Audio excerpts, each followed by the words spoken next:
Hey guys, Coach Rich here. In this video, we're going to learn the difficult English sounds for Japanese and other non-English speakers. And at the end of this video, I'm gonna give you a very important tip on how to solve this problem. Let's go!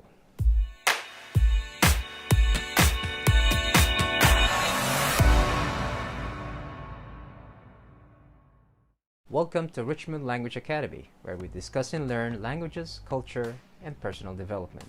In part 1 of this series, we have tackled the slightly easier list of the difficult English sounds for Japanese. If you haven't seen it, click the link above.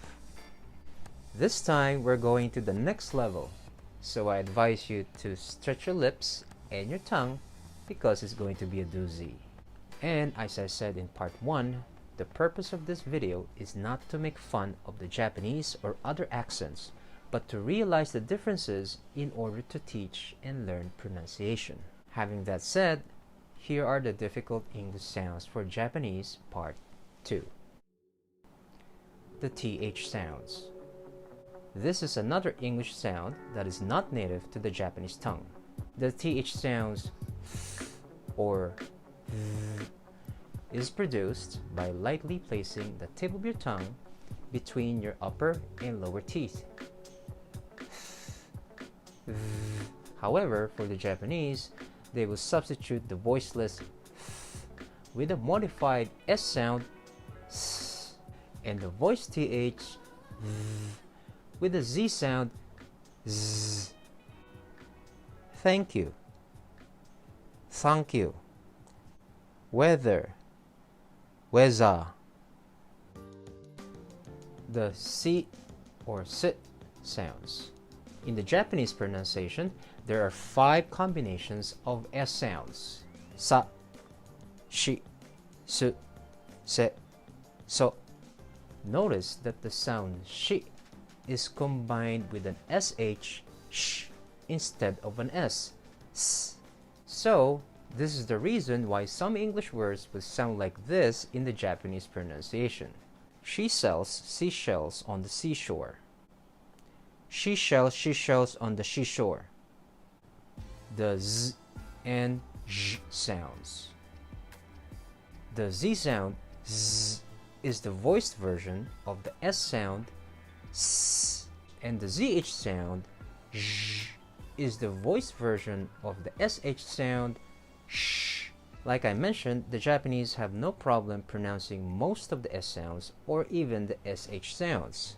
However, for the Z and ZH sounds, which are supposed to sound long, Z, J, both change into a J sound, which becomes very short. J, J. Zipper, Jippa, Zoo, Jew. The L and R sounds. In the English language, the L and R are different sounds. The L is produced by placing the tongue flat on the roof of the mouth. L, la. The English R, however, is produced by pulling the tongue back, which will naturally point your tongue upwards. But it should never touch the roof of the mouth.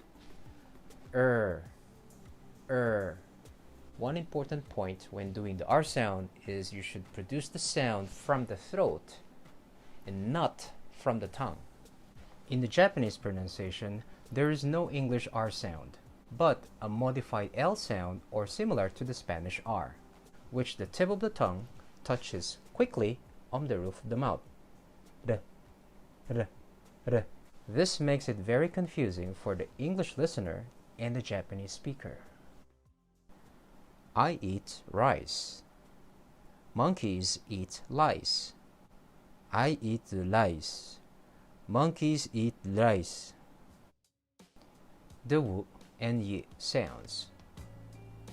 Both the W and Y sounds are considered as semi-vowels, meaning they can be vowels or consonants depending on where they are placed in words.